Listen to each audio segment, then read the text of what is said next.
o reunión nomás, como dice el ministro Marcelo Díaz, que se realizó ayer en el Palacio de la Moneda. Ordenar la casa era otro de los desafíos planteados en el encuentro, que se prolongó hasta la noche. Conversamos sobre este y otros temas con el ministro vocero de gobierno, Marcelo Díaz, que nos viene a visitar a nuestra casa. ¿Cómo está, ministro? Muy bien, muchísimas gracias por la invitación, Verónica, Sergio, un gusto estar en Cooperativa.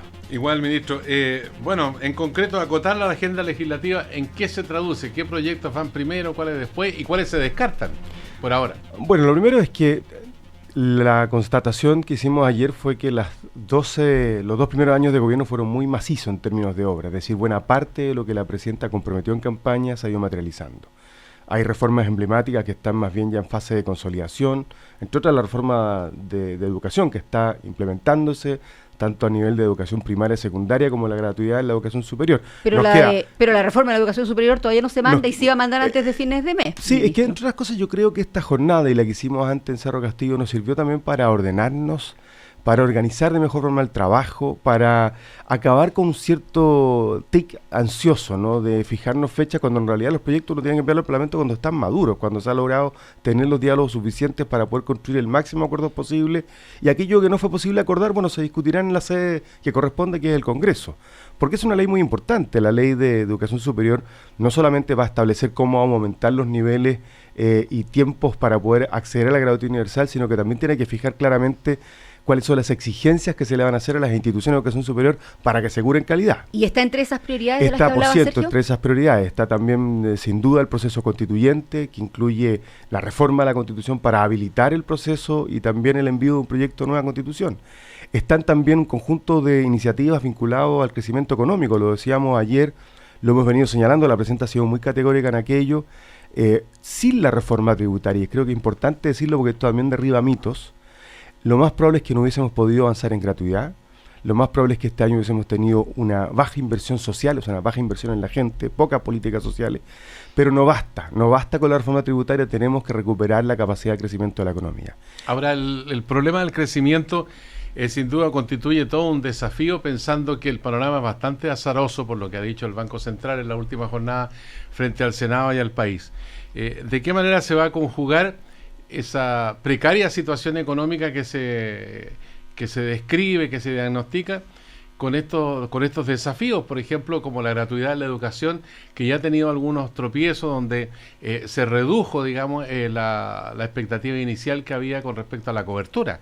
Bueno, evidentemente eso yo creo que es de las decisiones más dolorosas que nos ha correspondido tomar, porque nosotros tenemos que ser capaces de combinar algo que yo defino como un patrimonio del país. El que nosotros tengamos un manejo responsable de las finanzas públicas nos garantiza no solamente prestigio internacional, sino que entre otras cosas tasas de crédito más bajas que permiten que la gente pueda endeudarse razonablemente para comprar una casa, o que los empresarios puedan obtener financiamiento para nuevos proyectos y por esa vía también generar más fuentes de trabajo. Pero eso hay que hacerlo a la par de cumplir con los compromisos que hicimos. Si eso significa mayor gradualidad, lo señalamos de manera clara y lo hemos incorporado como un criterio que nos permite seguir cumpliendo con los compromisos, pero son políticas públicas, primero, de enorme significación social, segundo, que cambian de manera muy sustantiva una realidad, a mi juicio, injusta. Yo siempre lo he dicho, no tengo problema en reiterarlo, creo que el sistema educativo chileno estaba moralmente quebrado, porque era un sistema que estaba marcado por el dinero. Tú conseguías la educación que tu bolsillo te permitía o el que tu familia era capaz de pagar, y no aquello a lo que debieses tener derecho por el solo hecho de ser ciudadano de este país. Y nosotros hemos cambiado esa realidad de raíz. ¿No significa más tiempo? Evidentemente, pero hay que hacerlo responsablemente. Ahora, en términos de crecimiento económico, aquí tenemos una crisis y una oportunidad. La baja del precio del cobre no es algo circunstancial, no es un ciclo menor, probablemente, como dicen los principales economistas, va a ser un ciclo largo, y en consecuencia nos obliga a identificar nuevas fuentes de desarrollo, nuevas fuentes de crecimiento económico. Voy a poner un ejemplo que lo señalaba el ministro Valdés el día de ayer. La inversión en el área de energía ha superado incluso la minería, no solamente ahora que va a la baja el cobre, sino que también en el pic de inversión. Eso ha sido el resultado de una acción público-privada virtuosa. Tenemos que ser capaces de identificar nuevos nichos de desarrollo también a partir de ese entendimiento público y privado. Pero, ministro, las miradas con respecto a la situación chilena son muchas, pero hay una que es muy crítica. Sebastián Piñera, por ejemplo, en una entrevista en el diario El País, dice que hasta 2014 logramos reducir la pobreza de 40 al 8%. Pasamos de ser un país de clase muy precaria a uno de clase media. tenemos tratado de libre comercio y enumera los países. Sin embargo, por alguna razón, el gobierno de Michelle Bachelet, donde usted es secretario general, decidió hacer un cambio de rumbo. Empezó a implementar un conjunto de reformas tributarias, laborales, educacionales y ahora la constitucional basadas en una ideología socialista, afirma Piñera. Yo sabe que creo que esas son frases bien para la galería, porque él se olvida dos cosas. Primero, él habla de 23 años, según le leí en la entrevista. Hay que decir que de esos 23 años, quienes gobernaron 20 fuimos nosotros. Y por tanto somos protagonistas principales de ese ciclo de desarrollo que él mira tan virtuosamente y que nosotros también miramos virtuosamente. Pero no fue suficiente, porque él parece olvidar que durante su gobierno se produjeron las más grandes manifestaciones ciudadanas en los últimos 25 años, que tenían precisamente como propósito no solamente, como en algún momento se planteó, la reforma de la educación superior, sino que dar cuenta de que, claro, el país crecía, pero no lo hacía con niveles de cohesión social, con niveles de igualdad, que lo hicieron sostenible en el largo plazo. Los países no pueden desarrollarse mientras se aumenta la brecha entre los que más tienen y los que menos tienen. Tienen que ser capaces de hacer y poner en marcha políticas y cambios profundos que acorten esas brechas de desigualdad y inequidad. Eso es lo que ha hecho este gobierno. Es cierto que reformas profundas generan incertidumbre, sería incomprensible que así no lo fuera, porque uno toca intereses. Cuando estamos haciendo una reforma laboral, lo que decimos es que queremos igualar la capacidad o equilibrar la capacidad de negociación de los trabajadores frente al empleador. Claro, estamos modificando y tocando intereses, pero son desafíos que una sociedad tiene que plantearse si lo que quiere es crecer de verdad. Porque lo que no es razonable, y lo que yo veo detrás de la mirada del expresidente Sebastián Piñera, es que es razonable que simplemente un grupo, un pelotón de la sociedad avance y el resto se quede atrás. Ese tipo de sociedades no garantizan futuro, no garantizan estabilidad. Las transformaciones que hemos hecho no son reformitas, no son leyesitas, son reformas profundas. Una reforma laboral, una reforma tributaria. Eso significa que en las sociedades, y ya que el presidente dio esta entrevista en Europa, sería bueno mirar el contexto europeo. La cohesión social ha sido un objetivo prioritario en la construcción de Europa. ¿Está hablando como candidato el expresidente Piñera? Pero hace mucho rato que él habla como candidato y está en todo su derecho. A mí lo que me preocupa es que él a veces deja entrever que de llegar a ser presidente de la República retrotraería las reformas que nosotros hemos planteado. Yo imagino que a nadie se le ocurriría echar para atrás la gratuidad de la educación superior. A nadie él lo dijo alguna vez, él considera la educación como un bien de consumo. Nosotros no. Aquí también están en juego dos modelos de sociedad, dos tipos de sociedad. Ministro, usted hablaba recién de la incertidumbre y hablaba de la reforma laboral. ¿Cómo se avanza en un acuerdo nacional en pos de crecimiento con ese nivel de incertidumbre que, al menos para los empresarios, significa la reforma laboral? Un nivel de incertidumbre que nos han hecho patente incluso el presidente de la SOFOFA hace unos días cuando hablábamos con él. No me cabe ninguna duda. Yo reconozco su posición, la considero legítima, pero entiendo también que él juega legítimamente la defensa de los intereses que él representa. Nosotros como gobierno tenemos una convicción, la convicción de que esta reforma asegura estabilidad en el largo plazo, que esta es una reforma que genera condiciones apropiadas para que trabajadores y empleadores puedan tener una relación más armónica al interior de las empresas. El problema es que mejorar ese crecimiento lo necesitamos en el corto y en el mediano plazo, además del largo, claro. Sin duda, pero hay sectores que muestran dinamismo. Las exportaciones, lo decía el ministro Valdés el día de ayer y lo ha dicho todos estos días.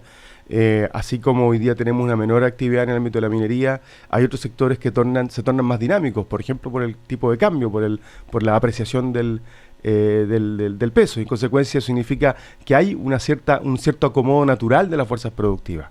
Ahora, desde la perspectiva de la incertidumbre propia, natural, habitual cuando uno hace cambios de fondo, y este gobierno, insisto, ha hecho cambios de fondo, no reformas cosméticas, comienza también su ciclo de cierre, porque una de las cosas que dijo la presidenta el día de ayer en la jornada de trabajo es que estamos en fase de consolidación y de cierre. Nos quedan dos pilares importantes, la reforma de educación superior, el proceso constituyente al que no hay que tenerle miedo. Yo lo que digo acá, mira, hay una oportunidad de oro, no lo digo yo, lo dice la presidenta, lo reiteró el día de ayer, para que el mundo de las élites, la política, los empresarios, en fin, todos aquellos que tienen responsabilidades públicas más allá de los cargos gubernamentales o estatales, inicien un proceso de diálogo y reconstrucción de confianzas con la ciudadanía que también está muy afectado.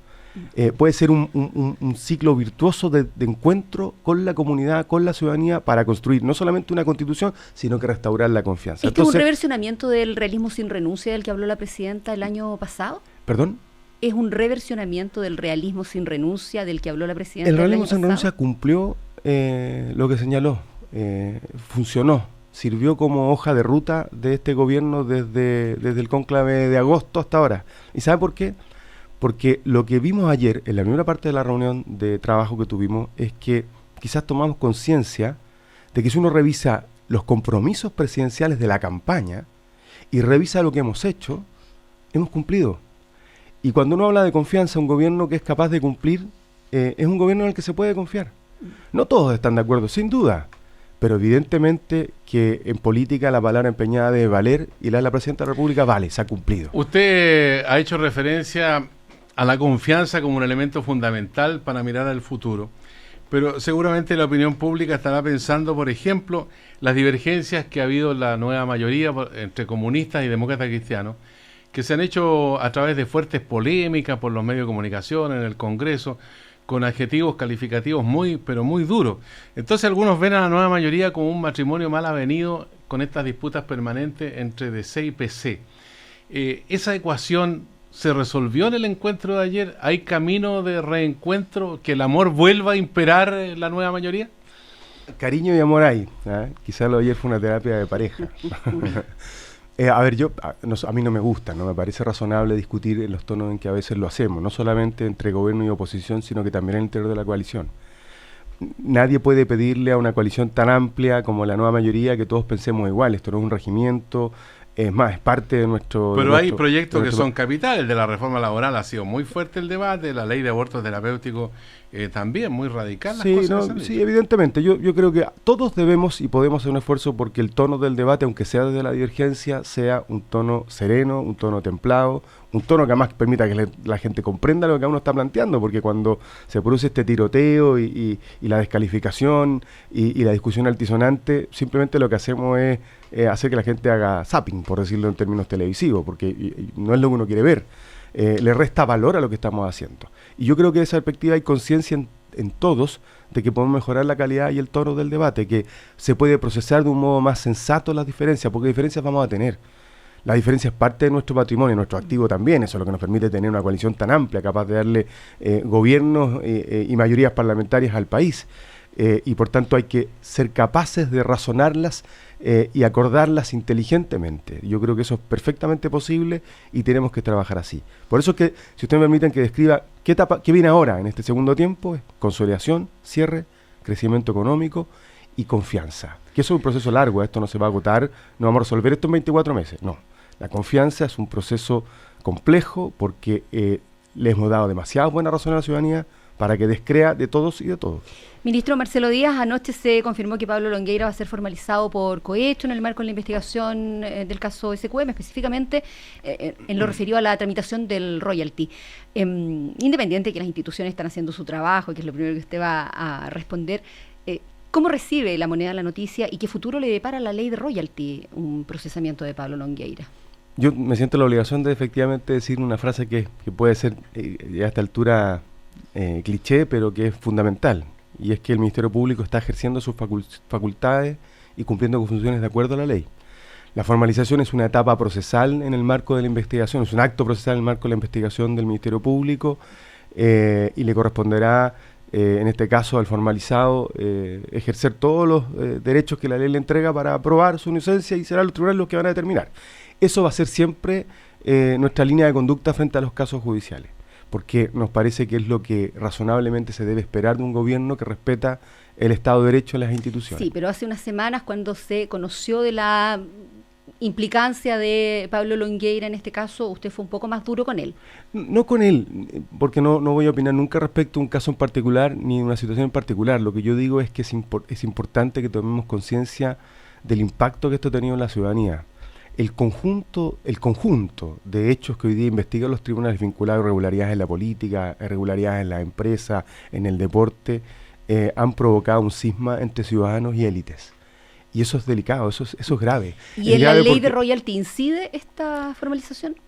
Mira, a ver, habrá que ver cuál es el desarrollo de la investigación misma. Yo recuerdo cómo voté personalmente, yo la voté en contra en todas las instancias porque tenía convicción de que no era una buena ley para Chile. Y es legítimo que en el país haya quienes planteen el camino de cambiarla. Lo que nosotros hemos dicho es que cuando uno quiere cambiar una ley en el Estado de Derecho tiene que hacerlo de la forma en que se establece nuestro tratamiento jurídico, que no es por la vía de la nulidad, sino por la vía de la derogación o modificación de la ley. frente a situaciones como yo creo que a veces la tentación del atajo, del discurso fácil, es muy seductor, pero no sirve para Chile. A propósito de atajo, se habla mucho de ley corta para distintas materias y ahora se está hablando de la ley corta antidelincuencia. Y ahí aparece un artículo que es bien específico en el sentido de sancionar con cárcel a quienes filtren antecedentes en una causa penal. Y hay una serie de reacciones porque el gobierno ha hablado de recobrar las confianzas, se formó la Comisión de Probidad y Transparencia y Eduardo Engel, precisamente con respecto a esta materia, ha dicho, aparece la opinión en la segunda, que la agenda de probidad no habría avanzado si hubiera existido esta disposición.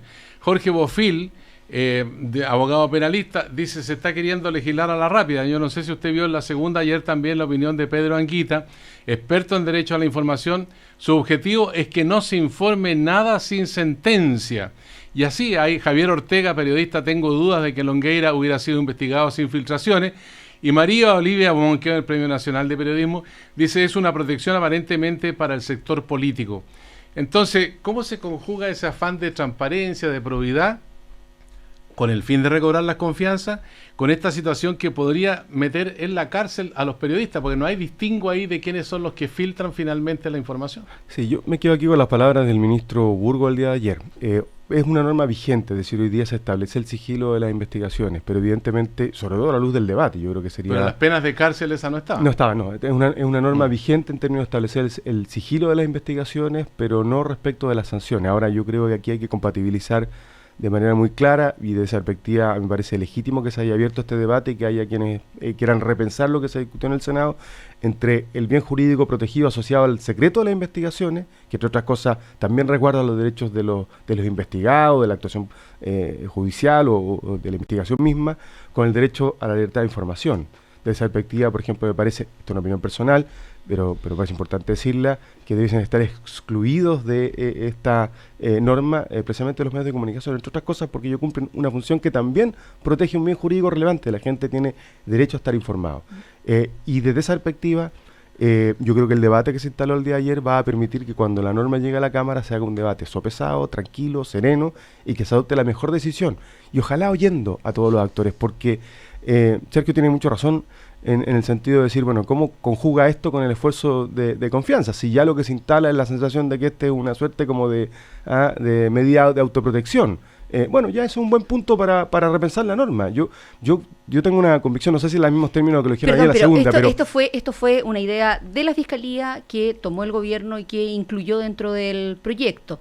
¿A usted cuando se la pasaron, ministro, no le pareció que podía terminar siendo una ley mordaza? Para ser bien honesto, yo no llevo el desarrollo de esa agenda en particular. No es un ámbito que esté en mi competencia, no. Y por tanto tampoco fui uno de los autores ¿Tampoco de las lo consultaron cuando...? No, porque es un tema que está radicado en las carteras de Interior y Justicia, pero yo me solidarizo... que tiene la relación con los medios de comunicación. Sí, pero me solidarizo perfectamente con la decisión del gobierno. Aquí no hay dos opiniones del gobierno, pero lo que ha dicho el ministro Burgo me parece que es la línea correcta, y es que abierto al debate, nos parece razonable que se dé una discusión más profunda en la Cámara, que vea cómo se compatibilizan ambos bienes jurídicos: libertad de información, que no vaya a ser que el resultado de esto sea una ley mordaza, y segundo, el sigilo que las investigaciones requieren, entre otras cosas, en defensa del propio éxito del resultado de la investigación, de la presunción de inocencia, todos los otros bienes jurídicos que también son relevantes y que son importantes, pero evidentemente en el contexto que ustedes señalan, que esto no se pueda interpretar ni usar para impedir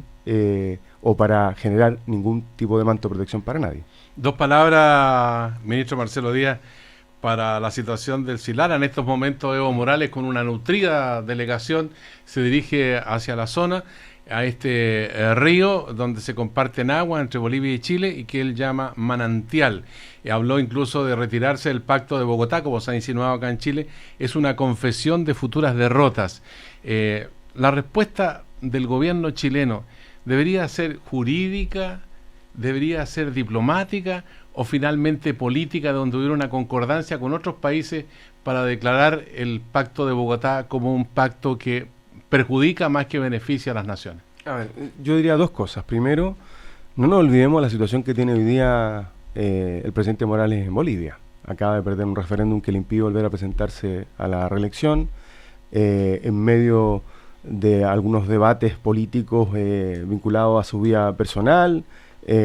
O sea, aquí hay munición que tiene objetivos más bien de política interna. A eso nos tiene acostumbrados. Pero que termina afectando a Chile, ministro. Evidentemente, porque hay países que no tienen la misma conducta de seriedad en sus relaciones exteriores para no involucrar los asuntos de Estado en los temas de política externa. Yo creo que eso habla bien de nosotros y nosotros tenemos que mantener esa línea de conducta. En segundo lugar, ayer el canciller se reunió con ex canciller y todos concordaron que decisiones como retirarse o no del Pacto de Bogotá no son decisiones que uno toma apresuradamente, ni las toma cuando está en medio de un juicio. En esto hay que tener mucha tranquilidad, mucho temple, porque lo que decidamos de manera intempestiva puede tener consecuencias para Chile. Chile tiene una sana política exterior de relacionamiento con los organismos internacionales, tiene una fuerte presencia en el mundo. Hemos tenido secretario general de la OEA, hemos tenido a la propia presidenta de Chile como secretaria general de ONU Mujeres, una larga trayectoria de inserción en los organismos internacionales. En consecuencia, yo creo que lo que tiene que hacer Chile es mantener su línea de conducta en dos sentidos. Primero, una política de Estado. Estas son definiciones que nos incorporan y representan a todos, más allá de gobierno y oposición. En segundo lugar, la prudencia, sensatez y capacidad de tomar las decisiones oportunas en el momento oportuno. Y por tanto la defensa es política, es jurídica y es diplomática. Son todos los frentes los que tenemos que abordar. Y lo dijo la presidenta del líder, lo que ha hecho Bolivia es un acto inamistoso, y frente a eso Chile va a usar todos los instrumentos del derecho internacional para defenderse como corresponde y para defender su soberanía. ¿Podría haber una demanda por parte de Chile antes de la que eventualmente presente Bolivia por las aguas del Silala? Verónica, no me corresponde adelantar movimientos diplomáticos ni jurídicos, eso es parte de la estrategia de cualquier país y por lo demás es competencia exclusiva del canciller, pero todo el abanico de alternativas que ofrece el derecho internacional y la política exterior están al servicio de la defensa de la soberanía y los intereses del país. Le queremos agradecer al ministro Marcelo Díaz, vocero de gobierno, por estar aquí esta mañana en el Diario de Cooperativas. Siempre es bienvenido.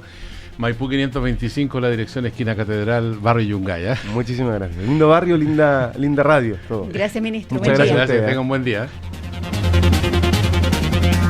Cooperativa 8:30. Porque no requiere cirugía. Porque es sin radiación. Porque es menos invasivo. Una, dos o tres opiniones van a coincidir. La mejor tecnología para tratar el cáncer de próstata